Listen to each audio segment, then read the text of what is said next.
Sir কি অবস্থা আপনার শরীরে, কি অবস্থা স্যার এখন? আমার উপর তো আসলে অনেক বিপদ গেল। আমার অনেক নিকট আত্মীয় করোনাতে আক্রান্ত হলো, কয়েকজন মারাও গেল। আমিও দীর্ঘদিন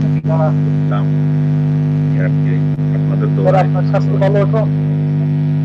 জি, আপনার স্বাস্থ্য ভালো আছে এখন? এখন মোটামুটি আছি, কিন্তু আমার পরিবারের অনেকে অসুস্থ, করোনাতে আক্রান্ত, ভাইরাল ফ্লুতে আক্রান্ত আর কি। আমি কি ক্লাস শুরু করতে পারি? আপনারা কি সবাই আসলে আজকেও টু বি অনেস্ট আমি আজকেও ক্লাস নেওয়ার একদম ইয়া ছিল না। ওই আমার দুজন আত্মীয় আপনি এই করোনায় মারা গিয়েছেন, দেন আসলে আমার ঘরেও অনেক অসুস্থ, একটু গ্যাপ যাওয়াতে কম। আমি ক্লাসটা একটু বলে যাব এজ ইউজুয়াল। ইজি ক্লাস, আজকে উত্তরাধিকারী শেষ ক্লাস। ক্লাস শেষে এজ ইউজুয়াল আপনাদের থেকে ওই প্রশ্নটা নিব, আপনারা ওই সময় প্রশ্নটা করবেন। হ্যাঁ, একটু আমাকে একটু সহযোগিতা করবেন। আমরা ওই লাস্ট যেটা ক্লাস করেছিলাম কোরবানির আগের 14 তারিখ, ওটা ছিল উত্তরাধিকারের ক্রমনীতি। আমার সাউন্ড শোনা যাচ্ছে তো না? জি স্যার, শোনা যাচ্ছে স্যার। Thank you. শোনা না গেলে একটু নক করবেন। আমরা আজকে দুটো বিষয় আলোচনা করব। একটা হচ্ছে উত্তরাধিকার যা অর্জন করে হিন্দু আইনে, এখানের মধ্যে প্রিন্সিপাল গুলো কি, নীতিগুলো কি অর্জন করে। এটা প্রিন্সিপাল বলতে আবার প্রধান শিক্ষক না, আমাদের জাহাঙ্গীর স্যারের কথা বলছি না। এটা হচ্ছে নীতি, কিংবা কোন কোন ধারণার উপর আলোকে হিন্দু আইনের উত্তরাধিকার। এই বিষয়টা মুসলিম আইনে ওরকম পাওয়া যাবে না, কিন্তু এটা হিন্দু আইনে পাওয়া যাবে। আপনারা যে প্রশ্ন করেছিলেন মানে মুসলমান আইনের ফরয়েজ আর হিন্দু আইনের, মানে আমরা তো কোরআন থেকে পেয়েছি, এখানের মধ্যে এটা ওরকম কিনা। তা আপনাদেরকে বলেছিলাম দুটোর সম্পত্তির প্রাপ্তির আইন কিভাবে আসে না আসে, দুটো এক জায়গায় মিলালে হবে না এখানের মধ্যে। এই জায়গার মধ্যে আমাদের যে ওই বিজ্ঞানেশ্বর এবং চিমতা বাহন, এই দুজন যে দায়ভাগ এবং মিতাক্ষরা যে আমাদের দুটো মতবাদ দিয়েছেন, দুটো মতবাদ থেকেই তারা ধারণা দিয়েছেন কারা সম্পত্তি কিভাবে পাবেন না পাবেন। এই পরিপ্রেক্ষিতে আমরা দায়ভাগ মতবাদটা আমরা বেশি হাইলাইট করব, বেঙ্গল মতবাদ, এই কারণে যে যেহেতু আমরা এই এদিকের অঞ্চলের মানুষ, আবার অনেক কিছু দায়ভাগ মতবাদ এবং মিতাক্ষরা মতবাদ সেম, ওগুলো আমি আপনাদেরকে বলবো। আর এটা একই সাথে এই ক্লাস, এই কথার সাথে সাথে একই সাথে 5-6টা বিষয় আমি যখন বলবো এটা টিকা হিসেবে আসে, আপনার এটা টিকাই, মানে একই বিষয়ের ভিতরে আমরা দুটো পড়া শুরু করবো। যাকে এবার আমরা অফিসিয়ালি আমরা স্টার্ট করব।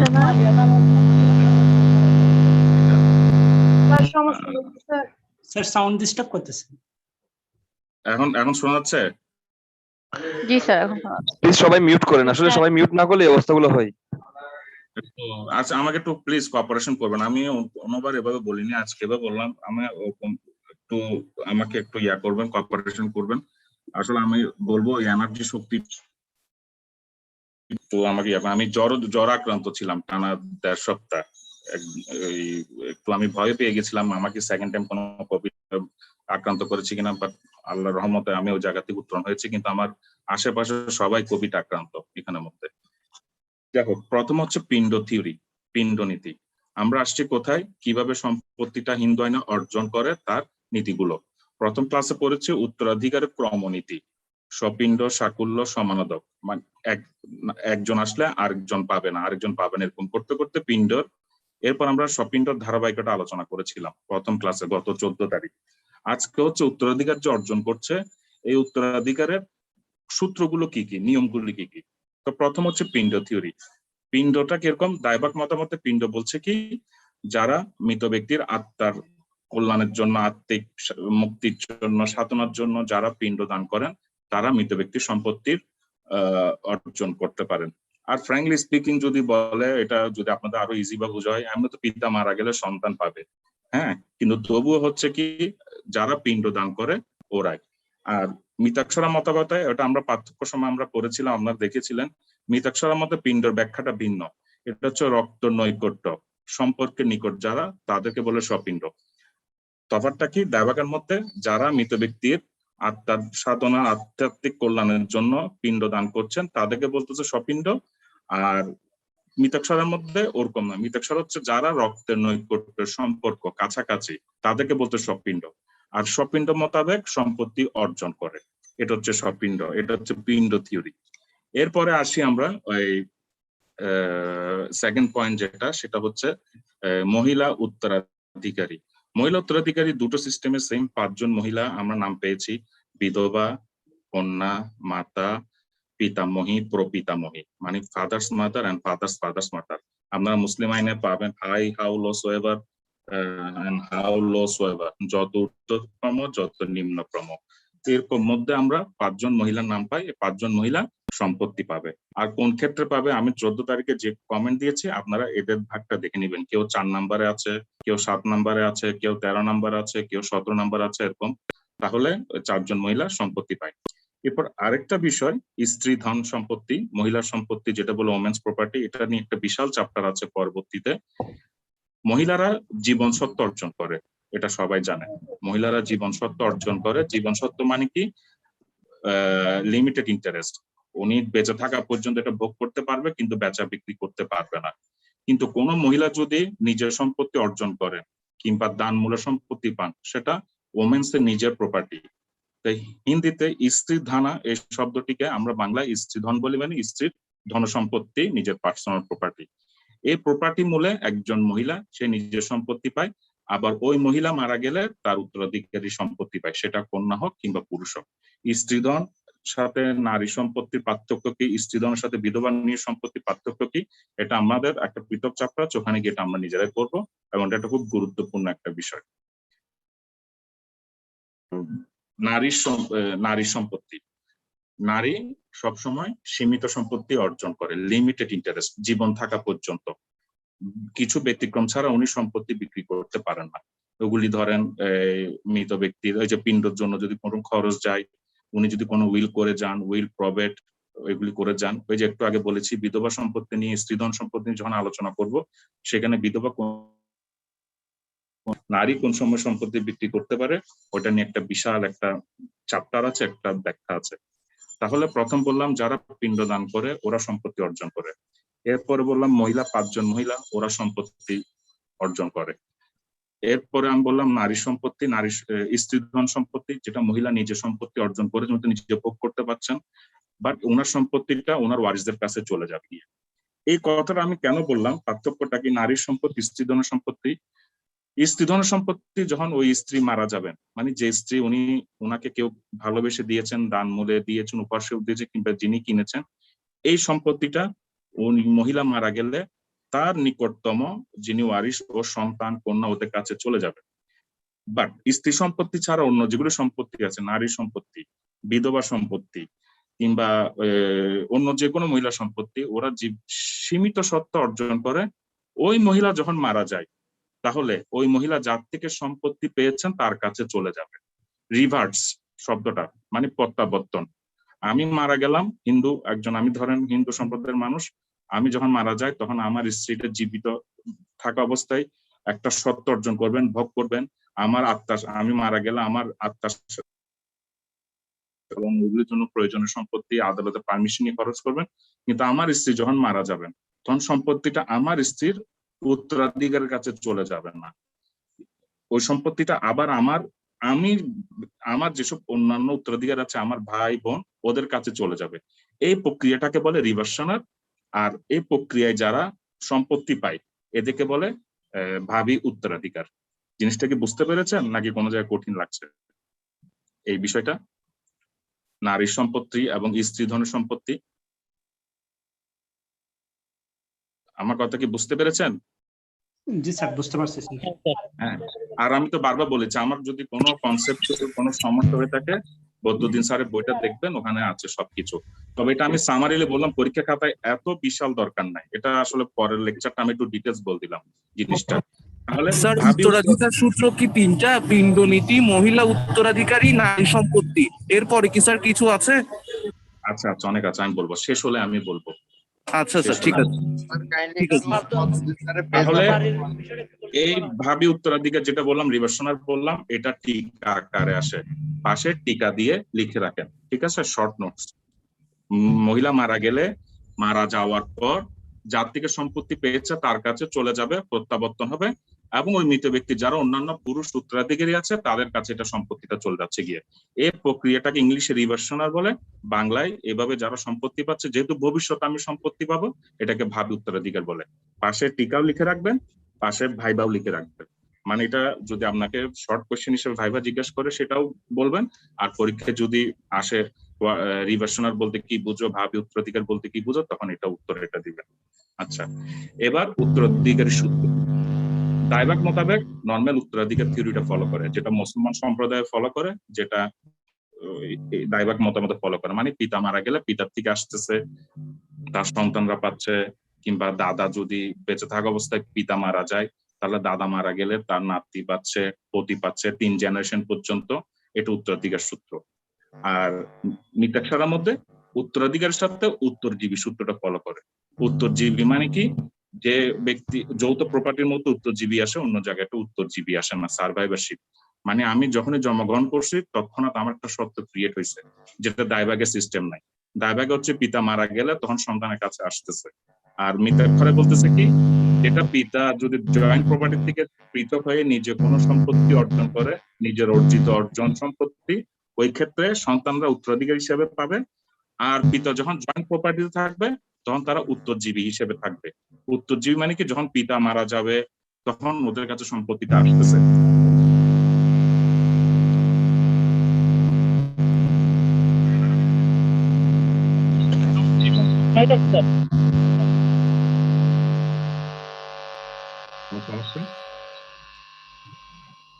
স্যার আপনার সাউন্ডটা শুনতে পাচ্ছি না আমরা। কতদূর শুনেছেন বলেন তো? কতদূর শুনতে একটু লো থাকতে পারে, আবার বলেন তো কতটুকু শুনেছেন? একটু তাড়াতাড়ি বলেন, কতটুকু শুনেছেন? এটা হচ্ছে স্যার ভাবি উত্তরাধিকারের দিকে ফিরে যাবে, এবং এরপরে হচ্ছে স্যার ওই যে মিতাক্ষরার মধ্যে স্যার যেটা বলছিলেন স্যার। উত্তরাধিকার নীতি সূত্র, যেটা উত্তরাধিকারী যেটা সূত্র, দায়ভাগ মতে আমাদের মুসলমানদের মতো উত্তরাধিকারীটা ফলো করে। মানে পিতা থেকে সন্তান পাবে সম্পত্তি। কিন্তু মিতাক্ষরার মধ্যে উত্তরাধিকার নীতির সাথে উত্তরজীবী নীতিটা ফলো করে, যেটাকে বলে সার্ভাইভারশিপ। সার্ভাইভারশিপ মানে আমি একদিন কলেজে উদাহরণ দিয়ে একটা বলেছিলাম ক্লাস কাছে, এটা এখন আমার ওভাবে আবার ডিটেলস বলার আমার এখন ইয়া নেই। ওই জয়েন্ট প্রপার্টির মধ্যে কেউ একজন যখন জন্মগ্রহণ করে, মিতাক্ষরার মোতাবেক ধরে নেওয়া হয় যে সে ওখানের মধ্যে কো ওনার, নট ফুল ওনার, কো ওনার হিসাবে সে অংশ তার প্রাপ্তি অর্জন করছে। এটাকেই উত্তরজীবী হিসাবে বলে। বুঝছেন আপনি জিনিসটা? বাকিটা একটু ইয়াতে দেখবেন বইতে। এরপরে যেটা আসতেছে সম্পূর্ণ সত্য, জীবন সত্য।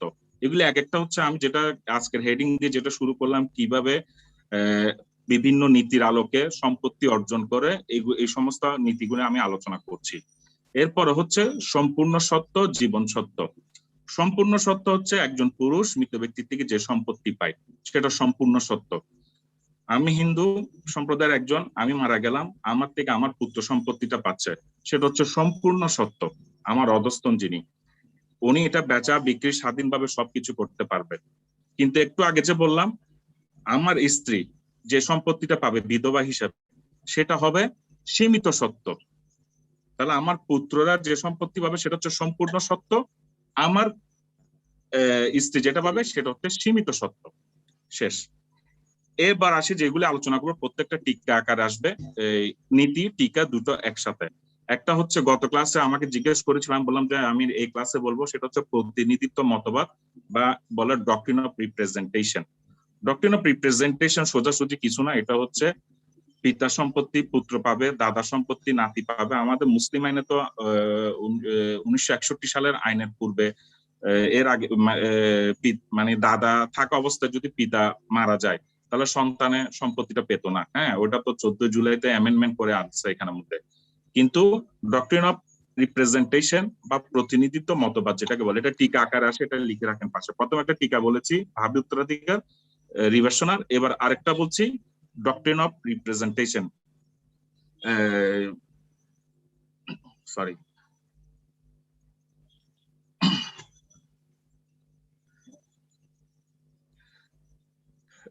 একটু উদাহরণ দিয়ে বুঝাই।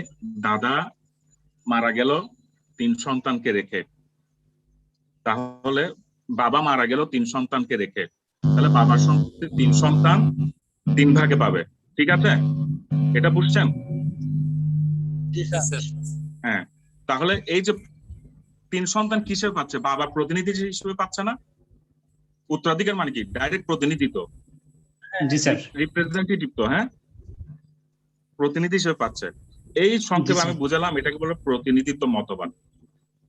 এই মতবাদটা দায়ভাগে বেশি ফলো করা হয়। ইজি জিনিস কেন? কারণ দায়ভাগারে উত্তরাধিকার সূত্রটা 100% অনুসরণ করে। মৃতক সরাই উত্তরাধিকার মতবাদও ফলো করে, উত্তরজীবী মতবাদও ফলো করে। এই কারণে দেখেছেন আমি চেইনটা মেনটেন করছি, ধাপে ধাপে সবকিছু বলে আসছি। এলোমেলো করে বললে আপনাদেরও পরবর্তীতে যখন পরীক্ষার জন্য প্রস্তুতি নিবেন তখন বুঝতে অসুবিধা হবে। আমি জন্য প্রত্যেক জিনিস ধাপে ধাপে আমি বলে আসি সবসময়। তাহলে প্রতিনিধি মতবাদ কি? আমি কার থেকে সম্পত্তি পাচ্ছি? তাহলে বাবা মারা গেল 3 সন্তানকে রেখে 3 সন্তান যে সম্পত্তি পাচ্ছে সেটা হচ্ছে প্রতিনিধিত্ব মতবাদ। 3 ভাগে পাচ্ছে। আচ্ছা, ধরেন সন্তান এ উনি জীবিত আছেন, সন্তান বি উনি মারা গেলেন 1 সন্তান রেখে, সন্তান ডি মারা গেলেন 2 সন্তানকে রেখে, ঠিক না? ঘটনা কি হচ্ছে? আমি যখন মারা গেলাম, প্রথমটা তো বুঝে ফেলছেন, প্রথমটা শেষ। এবার আমি আরেকটা থিওরির মধ্যে আসতেছি। মতবাদের মধ্যে প্রথমে ছেলেকে রেখে মারা গেলাম, তারপর আবার ছেলের ছেলে, আবার ছেলের ছেলে, মানে নাতি পতিকে রেখে মারা গেলাম। তাহলে নাতি সে তার বাবার অংশটা পাবে, পতি তার বাবার অংশটা পাবে। এই জিনিসটাকেও বলে ডক্ট্রিন অফ রিপ্রেজেন্টেশন, প্রতিনিধিত্ব মতবাদ। এটার অর্থ হচ্ছে নাতি মানে আমার 3 পুরুষ, বাবা প্রথম পুরুষ, দাদা প্রথম পুরুষ, বাবা দ্বিতীয় পুরুষ, নাতি তৃতীয় পুরুষ। হ্যাঁ, তৃতীয় পুরুষের পর এই মতবাদটা অ্যাপ্লাই হয় না। বুঝছেন জিনিসটা? থার্ড জেনারেশনের পরে এই ডক্ট্রিন অফ অ্যাপ্লাই হয় না। আপনাদেরকে যদি কোনো সময় পরীক্ষায় প্রবলেম দেয়, উত্তরাধিকার থেকে বারবার বলেছি, যতটা না থিওরি প্রশ্ন দেয় তার চেয়ে বেশি প্রবলেম আকারে দেয়। যেরকম মুসলিম ফরেস্ট যখন পড়বেন, যতটা না আপনাদেরকে থিওরি দিবে, ফরেস্ট থেকে বেশি প্রবলেম দিবে। প্রবলেম যখন দিবে তখন দেখবেন যে যদি বলে যে এটা কি প্রতিনিধিত্ব মতবাদ আলোকে কি এই সমাধান হয় কিনা, মনে রাখবেন আপনি প্রথমে দেখবেন যে সম্পত্তিটা ওখানে যেসব প্রশ্ন দিয়েছে 3 জেনারেশনের পরে কাউকে উল্লেখ করেছে কিনা, চতুর্থ জেনারেশনে কাউকে উল্লেখ করেছে কিনা। চতুর্থ জেনারেশন কাউকে যদি উল্লেখ করে তখন সেটা আর প্রতিনিধিত্ব মতবাদ আসবে না, ওই লোকটা বাদ চলে যাবে। বুঝছেন এই জিনিসটা? বাবা বাবা পুত্র, পুত্র নাতি, 3টা জেনারেশন না? ফাদার পর 2nd জেনারেশন হচ্ছে কে? সান, সানের পর হচ্ছে সান, থার্ড জেনারেশন। বাবা, বাবার পরে পুত্র, পুত্রের পরে নাতি। এই 3টা টোটাল প্যাকেজটা হচ্ছে 3 জেনারেশন। 3 জেনারেশন পরে হচ্ছে চতুর্থ জেনারেশন। চতুর্থ জেনারেশনে এসে ডক্ট্রিন অফ রিপ্রেজেন্টেশনটা জিনিসটা মতবাদটা অ্যাপ্লাই হয় না। সো আপনাকে যদি কোনো প্রশ্ন দেয়, পিতা মারা গেল এরকম রেখে পিতা তার সন্তানকে রেখে মারা গেল, আবার পিতা সন্তানের সন্তান মানে নাতিকে রেখে মারা গেল, এতটুকু পর্যন্ত কিন্তু থার্ড জেনারেশন। এরপর যদি বলে যে নাতি আরেকটা সন্তানকে রেখে মারা গেল, মানে পতি যেটাকে আমরা বলি, এখানে বলে পৌত্র, এক্ষেত্রে কি ডক্ট্রিন অফ রিপ্রেজেন্টেশন অ্যালাউ হয় কিনা? হিন্দু মতবাদ অনুযায়ী 3 জেনারেশন পর্যন্ত ডক্ট্রিন অফ রিপ্রেজেন্টেশন অ্যালাউ হয়, প্রতিনিধিত্ব মতবাদ পর্যন্ত হয়, এরপরে আর হয় না। এই জিনিসটা বুঝছেন আমি কি বুঝাতে চেয়েছি? আচ্ছা, এটা টিকা রাখবেন। এগুলি আমি 3টা বলেছি, টিকা, ভাইবা, প্রবলেম, এরকম করে নোট দিয়ে রাখবেন। পড়ার সময় 3 অ্যাঙ্গেলে পড়বেন। টিকার সময় একটু বৃহৎ করবেন, যদি প্রবলেম আসে প্রবলেমের সময় দেখবেন কি বুঝাতে চাচ্ছে এবং কি উত্তর চাচ্ছে কি আপনার থেকে, সেটা দেখবেন। আর যখন আপনাকে ভাইবার মধ্যে জিজ্ঞেস করবেন, শুনতে বলবেন যে 3টা জেনারেশন পর্যন্ত প্রতিনিধিত্ব মতবাদ অনুযায়ী সম্পত্তি বন্টন হয়, এটা। আচ্ছা, এরপর আসা আরেকটা ইন্টারেস্টিং জিনিস, স্পেস সাকসেশন, সম্ভাব্য উত্তরাধিকারী। আমার বাবা মারা গেছেন ধরেন, কিন্তু যখন আমার বাবা জীবিত ছিল আমি কি জানতাম আমার বাবার সম্পত্তি আমি পাবো? এটা সবাই ধারণা করে না। তাই বলে কি আমার বাবার থেকে ভবিষ্যতে আমি সম্পত্তি পাবো এই কারণে আমি কারোর সাথে ওই সম্পত্তি ফাইনাল করতে পারবো কিংবা বিক্রি চুক্তি করতে পারবো? আইন কি বলে পারা যাবে? পারা যাবে না। সম্পত্তি তো আমার কাছে আসে নাই। সো কোন সম্পত্তি আমি ভবিষ্যৎ জি কোনটা এই তো এক্সপ্রেস সাকসেসের তো মিস্টার সাহেব একটু আপনি মিউট করেন প্লিজ। সম্ভাব্য উত্তরাধিকার আমার বাবার থেকে আমি সম্পত্তি পাবো, এটা সম্ভাব্য উত্তরাধিকারী না আমি? জি। কিন্তু সম্পত্তি তো এখন আমার কাছে আসেনি, আমি কি কারোর সাথে চুক্তি করতে পারবো? না। না স্যার। সত্য অর্জন করতে পারিনি, এটাকে বলে সম্ভাব্য উত্তরাধিকারী। মানে স্পেস সাকসেশন, আর একটা ভাষা বলে চান্স সাকসেশন। মানে ভবিষ্যতে আমি কোন সম্পত্তি পাবো, এই সম্পত্তি পাবো এই আশঙ্কা করে আমি কোন সম্পত্তি কারোর সাথে চুক্তি করতে পারবো না। কারণ কি, এমনও হতে পারে আমি তো মারাও যেতে পারি আমার বাবা থেকে সম্পত্তি আমার কাছে অর্জন হওয়ার পূর্বে, ঠিক না? সো স্পেস সাকসেশন মূলে যদি আমরা সম্পত্তি অর্জন করবে, এই মূলে কি কেউ কারোর সাথে চুক্তি করতে পারে কিনা?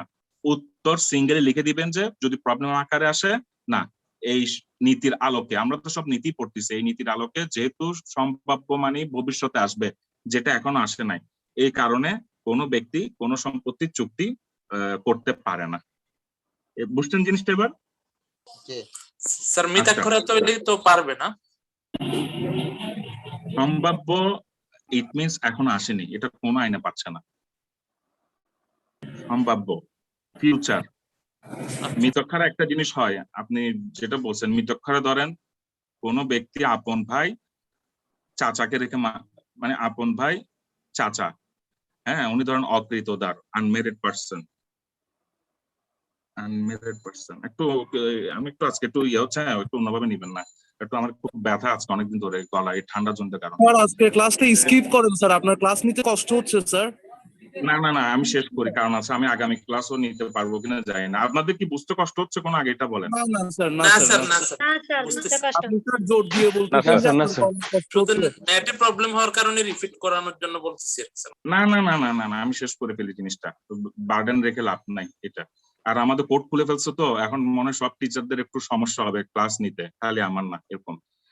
আচ্ছা, আমি যেটা মিতাক্ষরা বলছি, এই ধরেন একজন অকৃতদার তো বুঝেন, আনম্যারিড পার্সন, উনি আপন ভাইকে রেখে মারা গেল, চাচাকেও রেখে মারা গেল। আপন ভাই, এটা মিতাক্ষরার ঘটনা, মিতাক্ষরায় যে উত্তরজীবী বলে, উত্তরজীবী আর কি, মানে উনি তখন তো একটা কৌনার হিসেবে চলে আসছে, জয়েন্ট ইন টেনেন্ট একটা, মানে আমি চলে আসছি ক্লাসের মধ্যে, ক্লাস শুরু হলে এরকম, এই জাতীয় ঘটনা আর কি। হ্যাঁ, যেটা দায়ভাগা বলে না, দায়ভাগা হচ্ছে আমাদের মুসলিম সম্প্রদায়ের মতো, মারা গেলে তখন তুমি সম্পত্তির ব্যাপারে যা আসছে ক্লিয়ার কাট, তার আগ পর্যন্ত না। এখন ধরেন ভাই বলল যে কি, আমি তোমার সাথে চুক্তি করলাম, আমি মারা গেলে, আমার ভাই মারা তো এমন যাবে অমন যাবে, চাইতেও পারে, এই সম্পত্তি তোমাকে আমি দিব, এরকম। তো বলতে পারো তুমি কিভাবে সম্পত্তির মালিক হচ্ছ, হিন্দু আইনে একটা নীতি আছে, হিন্দু সন্তান স্পেস সাকসেশন, ওই হিসাবে। সো স্পেস সাকসেশন দিয়ে কিন্তু অনেকে বুঝে না, অনেকে মনে করে কি আমার কাছে আসবে এরপর আমি দিব, তাহলে ওর কাছে তো সত্যই আসে নাই, সত্য ছাড়া কোনো ব্যক্তির সাথে তো আইন মোতাবেক বাইনার কোনো কিছু চুক্তি হয় নাই। আর এমন যদি হয়তো ওই অকৃতদার ভাইটাও মারা গেল না, চাচাও মারা গেল না, ভাই মারা গেল, হোয়াট হ্যাপেন্স? তখন তো ও যেটা এম করছে ভবিষ্যতে আমি সম্পত্তি পাবো, একটা লোভী মানসিকতা নিয়ে, হ্যাঁ, তাহলে তো এটা কিছু হলো না। স্পেস সাকসেসের মূল শর্ত হচ্ছে ভবিষ্যতে আমি পাবো, এটা নিয়ে কেউ কোনো চুক্তিও করতে পারবে না সম্পত্তি বেচা বিক্রি নিয়ে, আবার অপর কোনো ব্যক্তিও সম্পত্তি কেনা বেচা করতে পারবে না। আপনাদের ইকুইটিতে একটা প্রিন্সিপাল পড়িয়েছে কিনা জানে, এই প্রিন্সিপালটা অনেকটা এরকম যে মানে কেভিয়েট এমটারও বলে চুক্তি আইনে, মানে যিনি ক্রেতা উনাকে আগে সাবধান হতে হবে, উনাকে সতর্ক হতে হবে যে যার থেকে আমি নিচ্ছি উনার আসলে বিক্রয়যোগ্য অধিকার আছে কিনা। বুঝছেন এবার জিনিসটা? বুঝা গেছে? জি স্যার। আচ্ছা, এরপর আরেকটা টিকা হিসেবে লেখেন, হিন্দু আইনে উত্তরাধিকার কোনো সময় স্থগিত থাকে না, inheritance is never been in abeyance, যেটা বলে, হ্যাঁ, মারা গেলে কেউ না কেউ সম্পত্তি পাচ্ছে, বাবা মানে কেউ না পেলো, ওই 14 তারিখের যেটা আমি নোট দিয়েছি সবার শেষে দেখবেন, একদম কেউ না পেলে রাষ্ট্রের কাছে চলে যাচ্ছে। সো কেউ মারা গেলে সম্পত্তিটা ডরমেন্ট হিসাবে চুপচাপ থাকবে না, এটা কারো না কারো কাছে এটা চলে যাবে সম্পত্তিটা। বলে কি হিন্দু উত্তরাধিকার আইনে মালিকের মৃত্যুর কারণে সম্পত্তি হস্তান্তর স্থগিত থাকে না, এটা বাই অপারেশন অফ ল কারো না কারো কাছে এটা চলে যাবে, কারো না কারো কাছে এটা চলে যাবে। জিনিসটা মারা গেল পুরা পরিবার সহ, কিংবা রোড অ্যাক্সিডেন্টে পুরা পরিবার সহ মারা গেল, তাহলে তার সম্পত্তিটা কি অটোমেটিকলি বাজেয়াপ্ত হয়ে যাবে? তাহলে তখন কি হবে? সেই যে 14 তারিখে লেকচারে অনেক সিরিয়ালি সপিণ্ড, 53 জন সপিণ্ড, তারপরে 33 জন সাকুল্য, তারপরে 147 জন সমানোদক, তারপরে এই শিক্ষক, এরকম বলতে অনেকজন নাম দিয়েছি না? তখন সম্পত্তিটা হচ্ছে কি, কেউ মারা গেলে সম্পত্তিটা স্থগিত থাকে না, এটা কারো না কারো নিকট চলে যাবে। এমনকি ওই ব্যক্তি যদি, কোনো পুরুষ ব্যক্তি যদি মারা যায়, হিন্দু আইনে আমরা বারবার পুরুষ ব্যক্তি আনছি স্ত্রীধন সম্পত্তি ছাড়া, আর কোনো জায়গায় আমরা মহিলা আনছি না। যখন পুরুষ ব্যক্তি যদি মারা যান, তখন যদি তার গর্ভবতী স্ত্রী থাকে, অথবা যদি মারা যাওয়ার সময় যদি তৎক্ষণাৎ যদি উনি কোনো পুরুষ ব্যক্তিকে দত্তক নেন, যেটা আমরা দত্তকে গিয়ে করব, এই দুই ক্ষেত্রে সম্পত্তি তখন নিজের পরিবারে থাকে, ঠিক না? হিন্দু আইনে দত্তকটা কেন নেয়? একজন পুরুষ ব্যক্তিকে অনেক কিছু করতে হয় যেটা কন্যারা করতে পারে না হিন্দু আইনের জন্য। মুসলমান আইনে দত্তকটা ওইভাবে নাই, কিন্তু হিন্দু আইনে দত্তকটা স্পেসিফিকলি স্বীকৃত। সো কোন ব্যক্তি যদি নিঃসন্তান অবস্থায় ওয়ারিস বিহীন মারা যায়, তাহলে কারো না কারো কাছে এটা চলে যাচ্ছে গিয়ে। এই চলে যাওয়াটাকে বলে কি, উত্তরাধিকার কোনো সময় স্থগিত থাকে না। হয়েছে? এতটুকু পর্যন্ত কি আপনারা বুঝতে পেরেছেন? এইগুলো হচ্ছে নীতি, প্রিন্সিপাল, এবং সাথে সাথে আমি ওই টিকাটাও আলোচনা করলাম, যে টিকা বলেছি প্রতিনিধিত্ব মতবাদ, তারপরে স্পেস সাকসেশন, তারপরে ভাবি উত্তরাধিকার, তারপরে এখন যেটা বললাম, হিন্দু আইনে উত্তরাধিকার কোনো সময় স্থগিত থাকে না। তাহলে এই নীতি আলোকে যারা সম্পত্তি পাচ্ছে, কয়েকটা নীতি বলেছি, এই পার্টটা কি আপনাদের কোনো জায়গায় কোনো কনফিউশন আছে? তাহলে আমি আরেকটা পার্টে চলে যাব, আজকে ক্লাসের শেষ লেকচারে চলে যাব।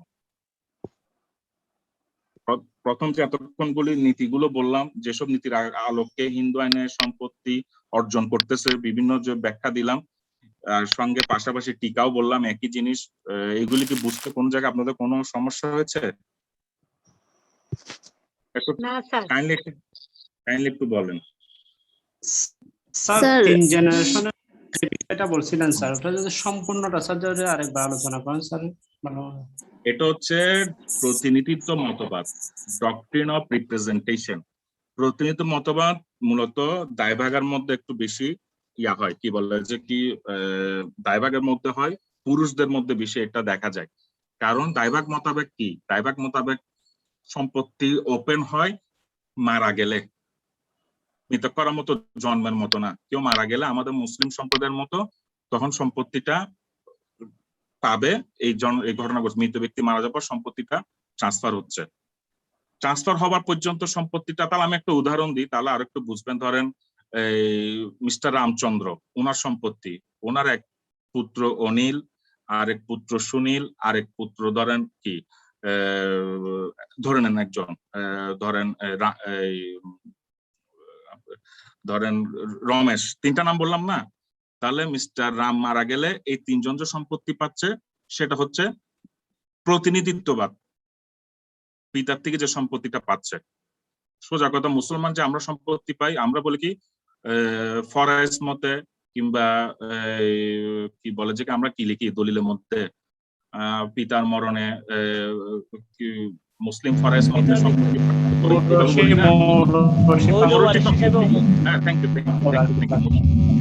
এই কনসেপ্ট হচ্ছে প্রতিনিধিত্ব মতবাদ। এখন ধরেন এক ছেলে, প্রথম ছেলে আছে, দ্বিতীয় একটা ছেলে, ও পিতা থাকা অবস্থায় মারা গেল।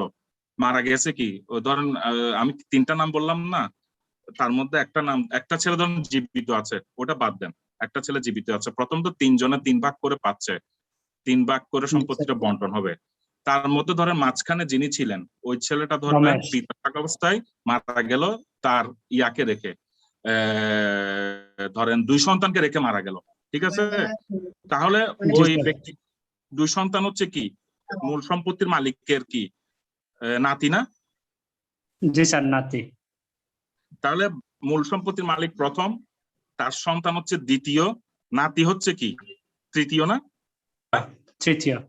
হ্যাঁ, পৌত্র। তাহলে এইটাকে আমি 3 জেনারেশন বলছি আপনাকে। এবার বুঝছেন আপনি? এখানে কিন্তু কোনো মহিলা নাই, এই প্রতিনিধিত্ব মতবাদ, এখানে কিন্তু পিওরলি পুরুষ। হ্যাঁ, আবার ধরেন আরেক ছেলের নাম বললাম না, আরেক ছেলে, সেও মারা গেল তার নিজের সন্তানকে রেখে। হ্যাঁ, ধরেন ওনার আরেকটা ছেলে ছিল, উনি মারা গেল নাতির পতিকে মানে চতুর্থ জেনারেশন, হ্যাঁ জি, স্যার। চতুর্থ জেনারেশনকে রেখে মারা গেল, তখন ওই চতুর্থ জন ব্যক্তি প্রতিনিধিত্ব মতবাদ অনুযায়ী সম্পত্তিটা পায় না। কি বুঝতে পারছেন নাকি এখনো কঠিন জি লাগছে জি বিষয়টা? স্যার, স্যার বুঝতে পারছি স্যার। হ্যাঁ, এখানের মধ্যে কি হয় জানেন, আমি আপনাদেরকে আরেকটা ম্যাথ শিখিয়ে দিই। এই ম্যাথটা অঙ্ক, এটা অনেক সময় দেখবেন পার ক্যাপিটা পার স্ট্রাইপস। আপনারা কমার্সের স্টুডেন্টরা একটা জিনিস বুঝবেন, এই যে ধরেন প্রথম 3 ভাগ হচ্ছে না সম্পত্তি, পরবর্তীতে একজন যদি মারা যায়, ধরেন একজন মারা, সুনীল, 3টা নাম বললাম না, একটু বলুন তো, আসলে আমার নামটাই মাথায় ভুলে গেলাম গিয়ে। 3টা নাম কি কি বলেছি, 3টা সন্তান নাম বললাম না, ধরেন এ বি সি, হ্যাঁ প্লিজ, এ বি সি, এ ধরেন জীবিত আছে, এ বাদ দেন, বি মারা গেল 2 সন্তানকে রেখে, সি মারা গেল 3 সন্তানকে রেখে, তাহলে এ বি সি সম্পত্তিটা 3 ভাগ করে 3 করে পাচ্ছে, ঠিক আছে। মাঝখানের জন যিনি 2 সন্তান মারা গেছে, ওনার অংশটা আবার তার নাতিরা 2 ভাগ করে পাবে। আবার আরেকজন যে 3টা সন্তান রেখে মারা গেল, তার সম্পত্তিটা 3 ভাগ করে পাবে। হ্যাঁ, এই ধরনের ভাগ, এটা কি অংশ করে করে করে ভাগ করে দিচ্ছে, এটাকে অনেক সময় সাকসেশন পার স্ট্রাইপ বলে। এটা মনে রাখবেন, এটা আপনাদের একাডেমিক বিষয় না, আপনাদের পুস্তকটা অনেক সময় কঠিন হয়ে যেতে পারে। এই ধরনের অংশটা যে মানে কি, আমার পিতা যেটা পাচ্ছে ওইটাই আমরা ভাগ করে নিব। আমি যার থেকে সম্পত্তি পাবো, উনি যা পাইতেন আমি তো তা পাবো না। আমরা যদি অনেক ভাই থাকি, এক ভাই থাকলে না আমরা 16 আনা সম্পত্তি পাইতাম, কিন্তু কয়েক ভাই থাকলে আমরা কি হইতাম, এটা কয়েক ভাগ হয়ে যাবেন। সো মনে রাখবেন, ওই যে বেঁচে আছে সে তো ডাইরেক্ট পিতার ডাইরেক্ট সন্তান, উনি এক অংশ পাচ্ছেন। আর অন্য যখন নাতি একজন থাকলে সে একটু বেশি পাবে, 2 জন থাকলে একটু, 2 জনের মধ্যে ভাগ হয়ে একটু কম হবে, আবার 3 জন থাকলে আর একটু কম হবে, ভাগ হয়ে যাচ্ছে না, এই ভাগটাকে বলে সাকসেশন পার স্ট্রাইপ। বুঝছেন এবার জিনিসটা? এটা কিন্তু এমনি আপনাদেরকে একটা এক্সট্রা বললাম, এটা আবার পরীক্ষার মতো ভাবে আসে না, পার ক্যাপিটা পার স্টেপ ভাবে আসে না। যাক, আমি কি এবার পরবর্তী ধাপে যেতে পারি? স্যার, স্যার এখানে প্রশ্ন হচ্ছে স্যার, ওই যে সি স্যার 3 জন পুত্র রেখে মারা গেছে, তো এখন স্যার সির 3 পুত্রের মধ্যে স্যার একজন পুত্র মারা গেল, ওনারটা হচ্ছে স্যার সেক্ষেত্রে স্যার ওই যে রামপাল ছিল, রামপালের তো উনি পতি হচ্ছে স্যার। সির 3 নম্বর ছেলে যদি রামপালের স্যার নাতি হয়, সেক্ষেত্রে প্রপুত্র হচ্ছে না স্যার উনি, আপনি শুনেন, মানে থার্ড জেনারেশন থেকে ক্রস করে সির চলে গেলে, 3য় নাম্বার ছেলের পুত্র। শুনেন মানে মোট স্যার কথা, আপনি শুনতে পাচ্ছেন? হ্যাঁ শুনতেছি, 3য় জেনারেশন পর্যন্ত সি এর সন্তান যে থাকবে তার জি স্যার। সে পর্যন্ত সম্পত্তি বন্টন হচ্ছে। আবার সন্তানের সন্তান মারা গেলে ওটা 4র্থ জেনারেশনে চলে যাচ্ছে না? জি স্যার। এখন স্যার ওই সম্পত্তির ক্ষেত্রে স্যার 4র্থ জেনারেশন যে সম্পত্তিটা পাবে না, সেটা কি সি এর যে 2 ছেলে বাকি আছে ওরা ভাগ করে নেবে, নাকি স্যার আবার ওদের মধ্যে রামপালের চলে কাছে আসবে। চলে যাবে? হ্যাঁ, ওদের মধ্যে চলে আসবে, পার ক্যাপিটা বলে, আপনি তো ভালো বলছেন, মানে ওদের মধ্যে এটা বন্টন হয়ে যায় গিয়ে। এটা আমাদের মুসলিম সম্প্রদায়ের মধ্যে একটা আছে না, আপনি ভালো মতো বুঝবেন। আমাদের মুসলিম সম্প্রদায় ধরেন ওই যে চাচা থাকলে ভাইপুত্র সম্পত্তি পায় না, জ্যাঠা থাকলে তখন আর ভাইপুত্রের মতো সম্পত্তিটা বন্টন হয় না, আছে না এরকম? ফরেস্টটা কি পড়ছেন আপনারা? ধরেন এই কি বলে যে আমার চাচা মারা গেল, চাচা মারা যাওয়ার সময় ধরেন চাচারা 5 ভাই, 5 ভাইয়ের মধ্যে 3 ভাই জীবিত আছে, 2 ভাই মারা গেছে, 2 ভাইপুত্র আছে, তাহলে চাচা সম্পত্তি 3 ভাইয়ের মধ্যে বন্টন হয়ে যাবে গিয়ে।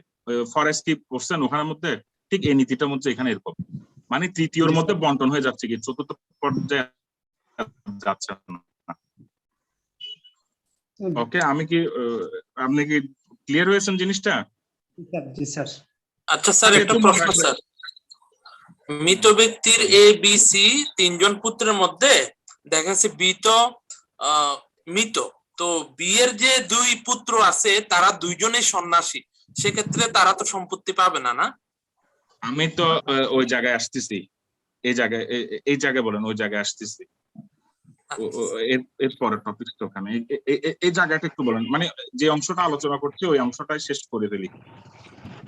আমার ক্লাস ইয়াটা দেখছেন মনে হয়, যে যেটা আলোচনা করছি আগে ওই চ্যাপ্টারটা শেষ করে, আপনার প্রশ্নটা এবার এখানে আসতেছে, তাহলে কি আমি কি এটা নেক্সট পেজে আসতে পারি? জি স্যার। আচ্ছা, এবার প্রশ্ন হচ্ছে, ওই ভদ্রলোক যিনি প্রশ্ন করলেন কারা উত্তরাধিকার থেকে বঞ্চিত হয়, আজকে আমি একটু কমেন্ট বক্সে দেখবেন, এই কমেন্ট বক্সে, আচ্ছা একটা জিনিস, আপনাদের সবাই কি লিংক এটা কি মানে কি জানা নাই ক্লাস, মানে জুম আইডি এই জিনিসটা এখনো কি যতজন আসছে তারা কি অফিসিয়াল পেজে কি এটা লেখা নাই, উল্লেখ নাই? স্যার বুঝি নাই স্যার সেটা। বিষয়টা বুঝতে পারিনি।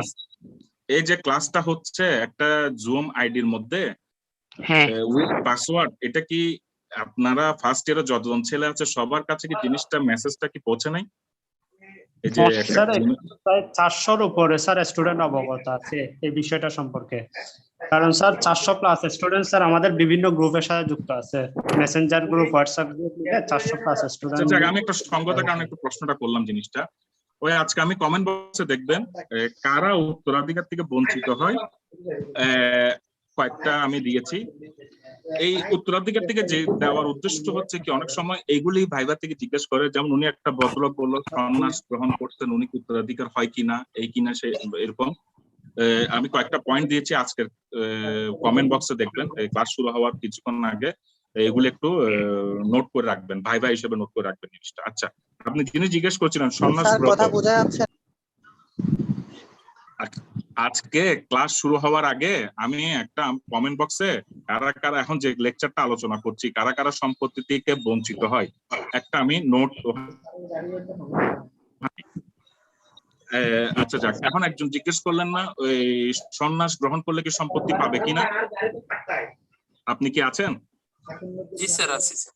হ্যাঁ, এখন আমরা যেটা আলোচনা করব কারা কারা উত্তরাধিকার থেকে বঞ্চিত হয়। বঞ্চিতের মধ্যে অনেক ব্যক্তি আছে, তার মধ্যে একজন হচ্ছে সন্ন্যাস।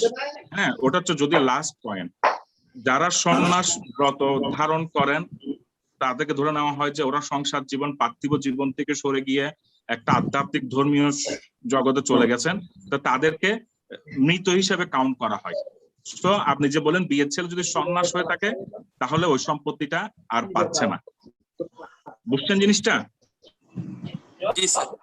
হ্যাঁ, তাহলে এটা কিন্তু লাস্ট পয়েন্ট। যদি আমি ফার্স্ট আলোচনা করতেছি কারা কারা উত্তরাধিকার থেকে বঞ্চিত হয়, এটা আমি কমেন্ট বক্সে দিয়েছি ক্লাস শুরু হওয়ার কিছুক্ষণ আগে 8:20-25 মিনিট করে, ওখানেও দেখবেন।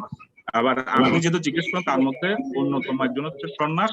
যারা সন্ন্যাস ব্রত করেন তারা এই সম্পত্তি অধিকার থেকে বঞ্চিত হয়। এগুলি সব বইতেই আছে জিনিসগুলো।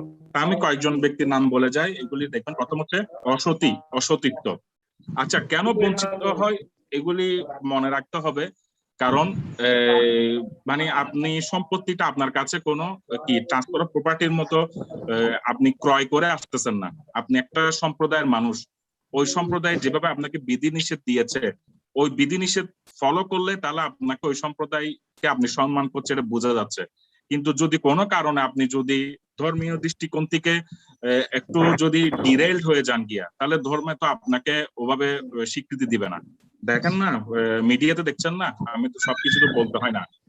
ধরেন আইন শৃঙ্খলা বাহিনী, ওনার কাজ হচ্ছে ডিসিপ্লিন রক্ষা করা। সামহাউ উনি যদি কোনো ইনডিসিপ্লিন কাজ করে থাকেন তাহলে কি বলে কি রক্ষক কি হয়ে যায় তখন, মানে কি উনি জিনিসটা রক্ষা করতে পারছেন না।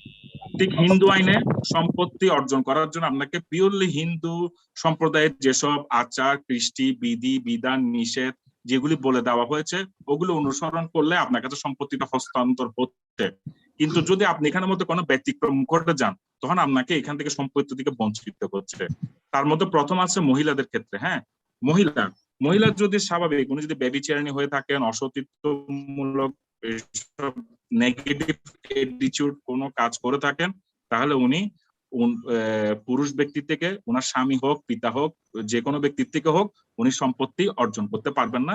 অসতীত্বের কারণে সম্পত্তি থেকে বঞ্চিত হবেন। দায়ভাগ মোতাবেক 5 জন মহিলা, বিধবা, কন্যা, মাতামহী 5 জন বঞ্চিত হয়। আর মিতাক্ষরা মোতাবেক অনলি ফর বিধবা বঞ্চিত হয় এখানের মধ্যে। তারপর বিধবা যদি পুনর্বিবাহ করে, পুনর্বিবাহ করলে ধরে নেওয়া হয় কি তার মূল স্বামীর প্রতি, যে প্রথম স্বামীর প্রতি ছিল, যার থেকে সে জীবন সত্য পেত, তার প্রতি তার কোনো সম্মান নাই। সম্মান থাকলে তাহলে সে হয়তো ওই স্বামীর থেকে ত্যাগ করে আসতো না। সো কেউ যদি বিধবা হওয়ার পর যদি পুনর্বিবাহ করে তাহলে প্রথম স্বামীর সীমিত সত্য থেকে উনি বঞ্চিত হন এখানের মধ্যে। সেকেন্ডটা হচ্ছে মনে রাখবেন, এটা বুঝতে হবে। সেকেন্ডটা হচ্ছে ইনক্যাপাসিটি জন্মগত হতে হবে। কোন রোগ, কোন অসুখ বা বধির বলতে পারে না, অঙ্গহানি, জন্মগত কোনো দুর্ঘটনাবশত না পারে। জন্ম, একটু মিউট করবেন একটু প্লিজ, কাইন্ডলি একটু মিউট করেন, এই ক্লাসটা এখন এটাই শেষ, একটু মিউট করেন। জন্মগত কোন রোগ নিয়ে যদি কেউ করেন তাহলে সে সম্পত্তি থেকে বঞ্চিত হবেন, কারণ সে তো শাস্ত্র বুঝবে না, মন্ত্র বুঝবে না, সে বলতেও পারবে না, কোন উচ্চারণ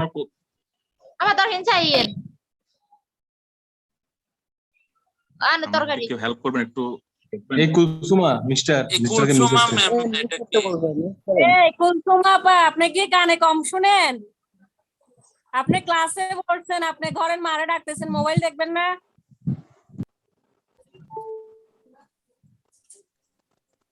স্যার সরি স্যার।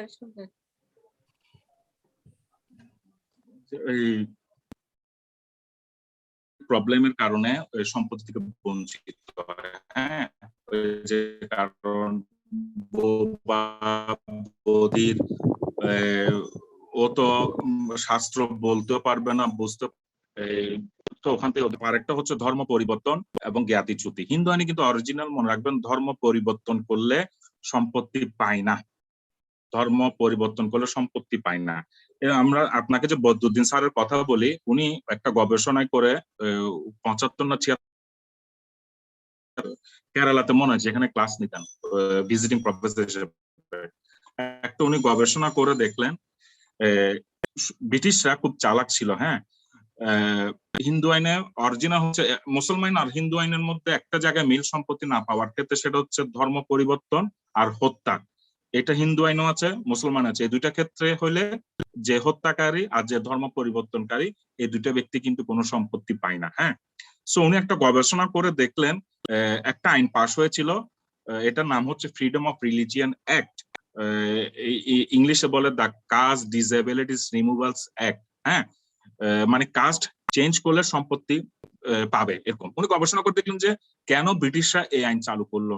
তখন একটা যে দেখা গেল যে কি মাদ্রাস, কোচিন, পন্ডিচেরি এসব জায়গার মধ্যে ওই সময় খুব নিম্নবর্গীয় হিন্দুরা গণহারে খ্রিস্টান ধর্মে রূপান্তর হচ্ছিল, হওয়ার কারণে ব্রিটিশ তো না তখন, ব্রিটিশরাই আইনটা করলো কি, কেউ যদি ধর্ম পরিবর্তন করে, হিন্দু ধর্ম থেকে অন্য ধর্মে আসে, তাহলে তার সম্পত্তি সে রক্ষা করতে পারবে, প্রয়োজনে সে আদালতে গিয়ে সম্পত্তিটা অধিকার অর্জন করতে পারবে। তাহলে অরিজিনাল হিন্দু আইনে কিন্তু ধর্ম ত্যাগ করলে, মুসলিম আইনও সেম, ধর্ম ত্যাগ করলে কিন্তু সম্পত্তি প্রাপ্ত হয় না। হ্যাঁ, বাট ব্রিটিশ একটা আইন করেছিল 1850 সালের ফ্রিডম অফ রিলিজিয়ন অ্যাক্ট। ওই আইন বললো কি, কেউ যদি ধর্ম চেঞ্জও করে তবে সে এই আইনের অধীনে সম্পত্তিটা রক্ষা করতে হবে। রক্ষা করতে পারবে মানে কি, আদালতে যাবে, মামলা করবে, কখন ডিগ্রি হবে, এই ঘটনা। তা আপনি যদি বলেন যে বর্তমান পার্সপেক্টিভে এটা আছে কিনা, বর্তমান পার্সপেক্টিভে এই ধরনের আইন আমরা ব্যবহার করতে খুবই কম দেখি। বর্তমানে আমরা দেখি যে কি, ধর্ম পরিবর্তন করলে সে আর সম্পত্তিটা পায় না এখানের মধ্যে। প্রথম বললাম অসতীত্ব, দ্বিতীয় বললাম বিবাহ যদি বিধবা যদি পুনর্বিবাহ করে, তারপরে বললাম এই কোন রকমের শারীরিক জন্মগত ত্রুটি, দুর্ঘটনাবশত না, দুর্ঘটনা ত্রুটি নিয়ে হয়। তারপরে এখন যেটা বললাম ধর্মচ্যুতি, তারপরে হচ্ছে ধরেন কেউ যদি সন্ন্যাসব্রত পালন করেন, তারপরে সন্ন্যাসব্রত পালন করেন, তারপরে পিতাকে হত্যা করলে, তারপর একটা হচ্ছে পিতাকে আমরা একটা জিনিস দেখেছেন এখন এই ভরণ পোষণ দিনা, এরকম একটা আছে না। সো কেউ যদি পিতাকে প্রহার করে, পিতাকে আঘাত করে, পিতার প্রতি যদি অসম্মান বোধ করে, কারণ পিতা থেকে তো সম্পত্তি আসবে, ডক্ট্রিন অফ রিপ্রেজেন্টেশন আমরা পড়েছি না, সম্পত্তি তো আর আকাশ থেকে আসছে না, সবই তো আসছে আমার পূর্ব যার থেকে জন্ম করেছি তার থেকে তো ম্যাক্সিমাম তো সম্পত্তি আসতেছে। তো যার থেকে পাবো তার প্রতি যদি আমরা যদি ব্যাড অ্যাটিটিউড করি, সেই জায়গায় সম্পত্তিটা বঞ্চিত হচ্ছে এখানের মধ্যে। আর লাস্ট ভদ্রলোক যেটা বলেন সন্ন্যাসব্রত করলে, ধরেন আমরা, হ্যাঁ জি, একটা প্রশ্ন করতে পারি স্যার? জি জি জি জি, আমি তো এমনি প্রশ্ন নিতাম শেষ করার পর, বলেন। আমাদের তৃতীয় লিঙ্গ যারা আছে ওদেরকে কি সম্পত্তির ব্যাপারে হিন্দুদের কি নীতি? এই হিসেবে আমি আইন পাইনি, ওইটা এই হিসেবে আইন মনে আমার বইতেও আছে কিনা এই আমি জানা নেই এখানের মধ্যে। তবে অফ দি রেকর্ড হিন্দু উত্তরাধিকার আইনটা কিন্তু যুগোপযোগী করার জন্য অনেক রকমের প্রক্রিয়া আছে। যদি কোনো সময় এটা যদি আইন আকারে আসায় তখন এটা জানা যাবে। এই পর্যায়ে আমি পাইনি, যদি আপনি পেয়ে থাকেন এটা আমাদেরকে কোঅপারেট করবেন জিনিসটা, আমরাও জানতে পারি। আপনার প্রশ্নের সাবজেক্টের বাইরে একটু প্রশ্ন করতে পারি স্যার? মুসলমানদের ক্ষেত্রে কি নীতি আছে, মানে তৃতীয় লিঙ্গের উত্তরাধিকার বন্টনের ক্ষেত্রে?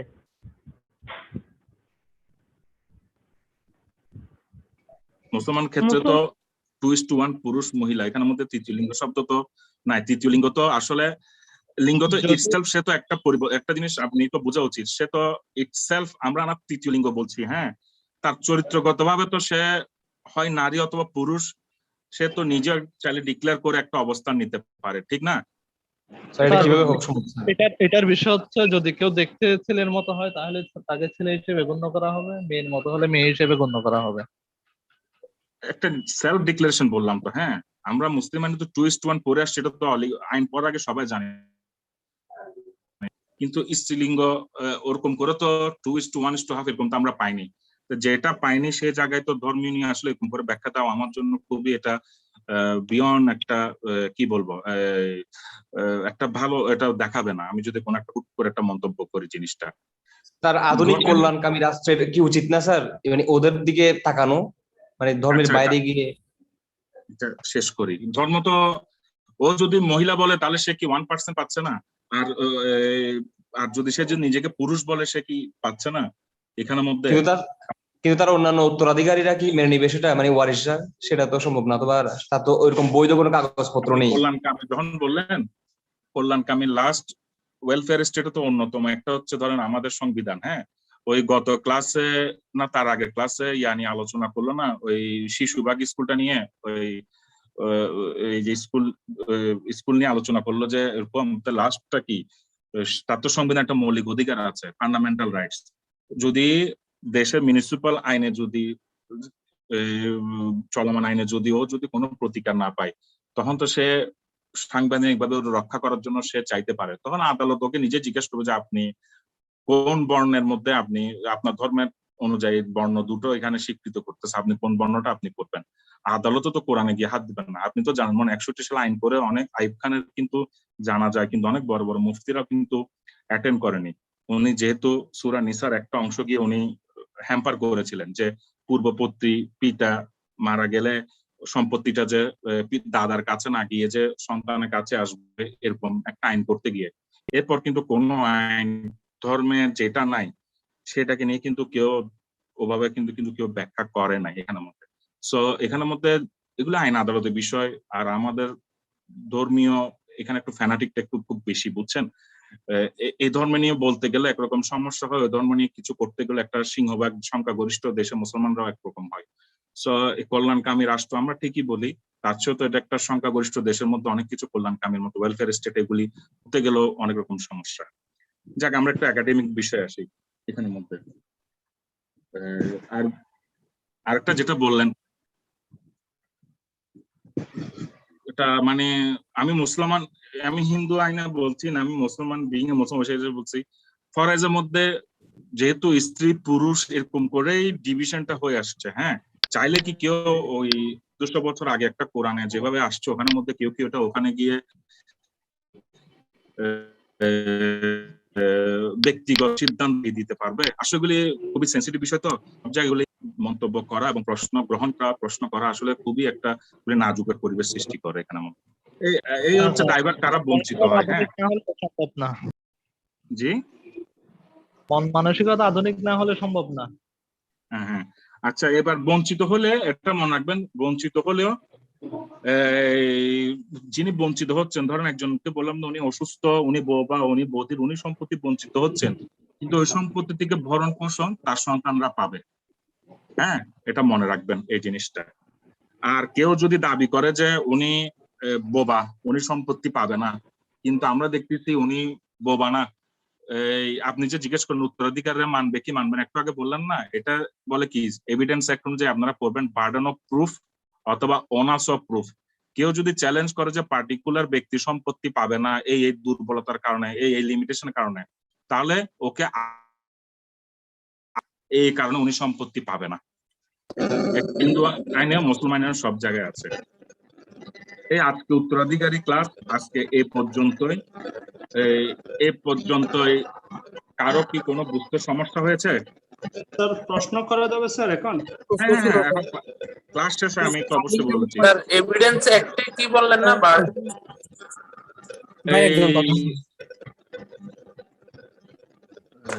তৃতীয় লিঙ্গ নিয়ে কেউ একজন বললেন না, কোন একটা উত্তরাধিকার যদি না মানে সম্পত্তির একটা প্রশ্ন বললেন না। সো এখানের মধ্যে যদি কোন উত্তরাধিকারী বলে যে এই ব্যক্তি এই কারণে সম্পত্তি পাবে না, ধরেন আপনি বলেন যে আমি সম্পত্তি পাবো না, আমার এই লিমিটেশন আছে, কিন্তু আমি বললাম যে না আমার তো এরকম কোনো সমস্যা নাই, এরকম লিমিটেশন, তাহলে যেহেতু আপনি চ্যালেঞ্জ করছেন তাহলে আমার অধিকারটা লঙ্ঘন করার জন্য আপনাকে আদালতে যেতে হবে, আর আদালতে যাবতীয় প্রমাণের দায়িত্ব থাকবে আপনার উপর। তো কোনো কিছু প্রমাণ করার জন্য যার দায়িত্ব থাকে তাকে বার্ডেন অফ প্রুফ, ওইটাকে বার্ডেন অফ প্রুফ বলে, মানে প্রমাণের বার্ডেন অথবা অনার্স অফ প্রুফ, মানে যিনি চ্যালেঞ্জ করবেন তাকে সবকিছু প্রমাণ করতে হবে এখানের মধ্যে।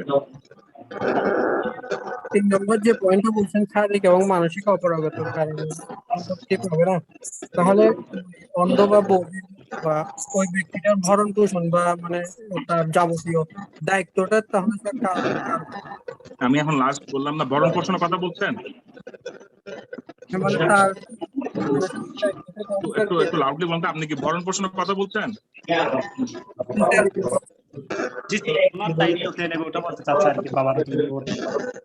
উনি যে সম্পত্তিটা বঞ্চিত হচ্ছে ওটার ভরণ পোষণ ওটা পাবে, ওটা পরিবার দিতে পারত। একটা ব্যতিক্রম ছাড়া, যদি উনি অসতী মহিলা হয়ে থাকেন তাহলে অসতী মহিলাকে ভরণ পোষণ দিতে মানবিক কারণে বাধ্য না, মানবিক কারণে দিতে পারে, এমনি বাধ্য না। আর অন্য সব ক্ষেত্রে যে বঞ্চিত হচ্ছে তাহলে তার ওয়ারিশরা উনি যে সম্পত্তি বঞ্চিত হচ্ছেন ওই অংশ থেকে ভরণ পোষণ দিতে পারতো। হিন্দু আইনের জয়েন্ট ফ্যামিলিটা কনসেপ্টটা অ্যালাউড, এটা মনে রাখবেন। ওরা একই পরিবারের মধ্যে আছে, ভাত খাইতে হবে, অসুস্থ হয়ে গেলে ট্রিটমেন্টের জন্য যাবতীয় মেইনটেনেন্স খরচটা ওই সম্পত্তি থেকে আসবে। কারণ ও যদি সুস্থ থাকতো তাহলে তো সম্পত্তি পেত, অসুস্থ হওয়াতে আমার সম্পত্তিটা উনি পাচ্ছেন না, তাই বলে ওর ওয়ারিশরা ভরণ পোষণ থেকে বাদ যাবে না। এখানে কুষ্ঠরোগী কি পাবে? কুষ্ঠরোগী তো সামাজিক ভাবে মিশতে পারে না, এটা একটা ব্যাধি, তো পুরুষত্বহীনতা, কুষ্ঠরোগী এটা জন্মগত হতে হবে, মনে রাখবেন। আমি প্রথমে কি বলেছি, জন্মগত কুষ্ঠরোগী যদি জন্মগত হয় তারপরে সে সামাজিক মেলামেশা হতে পারছে না, তাহলে তখন সে পায় না, বঞ্চিত হয়। আমি একটু ডিস্টার্ব করি স্যার, আমার একটু কাজ আছে, আমি একটু বের হচ্ছি আর কি। তো কিন্তু স্যার যদি কুষ্ঠরোগীর যদি ছেলে মেয়ে থাকে বা সন্তান থাকে ওরা পাবে না? আপনি মনে আমার কথা বুঝেন না স্যার, কুষ্ঠরোগী যদি মারা যায় তার ছেলেরা যদি থাকে সেক্ষেত্রে পাবে? হ্যাঁ, ওদের কাছে সম্পত্তিটা তখন প্রতিনিধিত্ব, ওইটা আর একটা ওই কি বলে যে কি, তখন তো ওই আপনাকে পার ক্যাপিটা পার টাইপ বললাম না, উনি বঞ্চিত হচ্ছেন কিন্তু ভরণ পোষণটা পাচ্ছেন।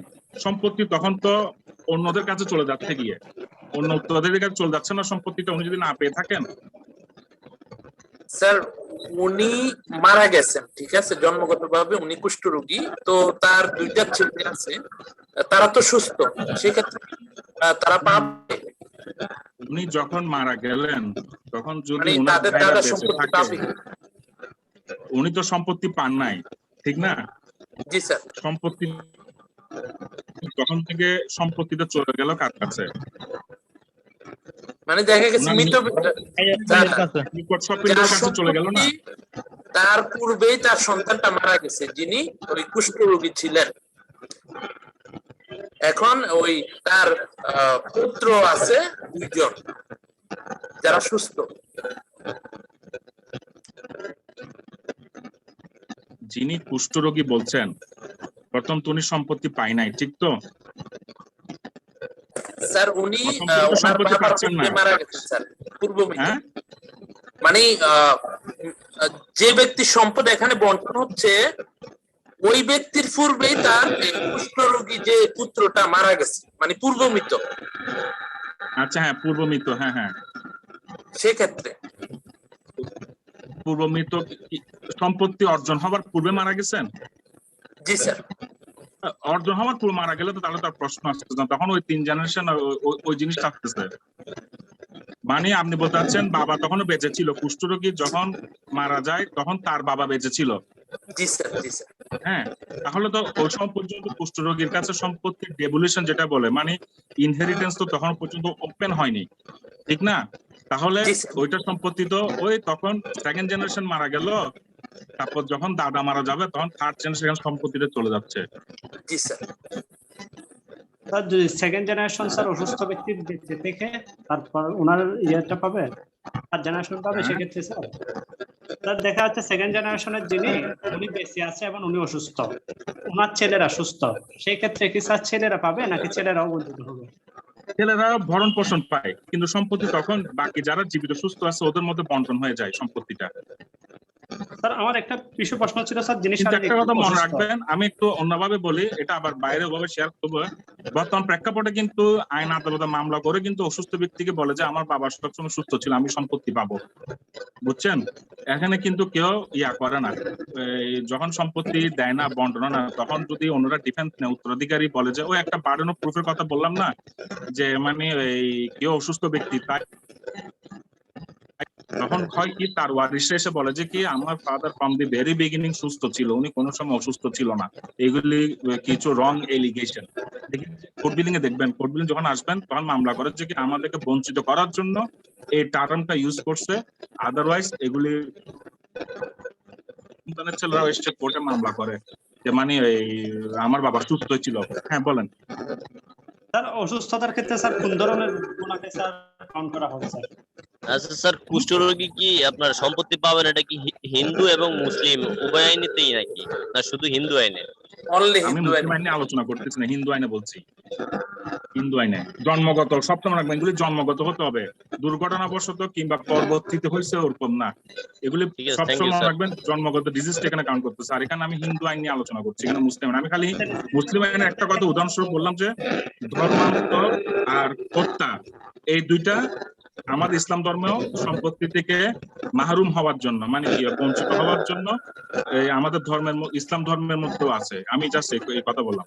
কুষ্ঠরোগ এটা সামাজিক ব্যাধি, কোন আচার ক্রিয়ার মধ্যে বসলো তখন তো অন্যজনকে এটা আঘাত লাগিয়ে দিতে পারে, এর জন্য এখানে সম্পত্তির ক্ষেত্রে ওকে বঞ্চিত করতেছে। কিন্তু ওর ওয়ারিশরা এখান থেকে উত্তরাধিকার, এখান থেকে ওয়ারিশ উচ্চারণ করে না, এখানে উত্তরাধিকার উচ্চারণ করে, ওরা ওই সম্পত্তি থেকে ওরা ভরণ পোষণ পাবে এটা। আচ্ছা, আর একটু কয়েকটা লিমিটেশন করেন, আমার আসলে একটু খুব ইয়া লাগছে, একটু যদি আমাকে ইয়া করতে। স্যার একটা বলছিলেন স্যার, পিতাকে স্যার প্রহার করার ক্ষেত্রে স্যার ওটা কি স্যার পিতা মারা যাওয়ার স্যার আরো 5 বছর আগে কি করছে? পিতাকে মারছে আর কি ছেলে, এখন স্যার পিতা 5 বছর বেঁচে থাকাকালীন স্যার পিতার সাথে সম্পর্কটা একদম স্বাভাবিক হয়ে গেছিল, তো এক্ষেত্রে স্যার কি সম্পত্তি থেকে বঞ্চিত হবে?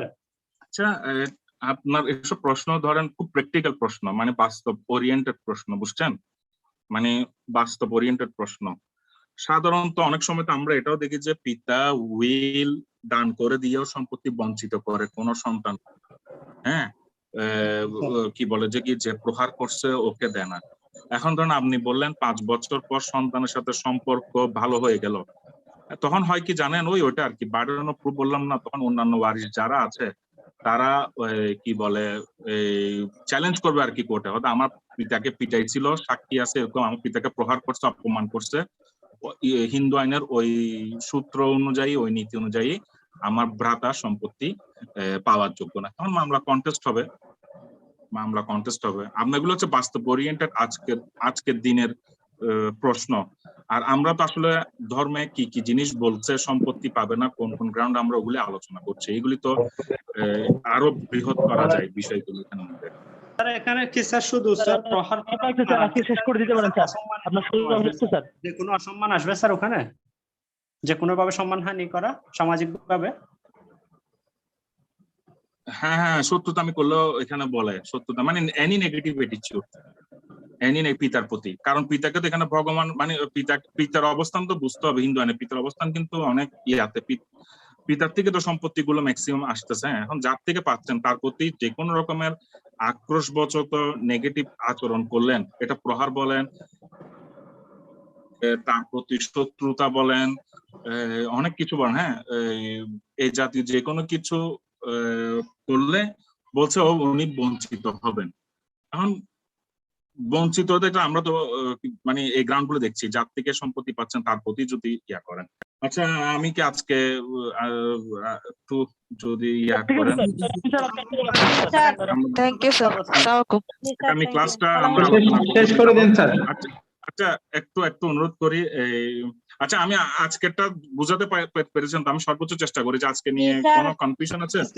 Thank you sir.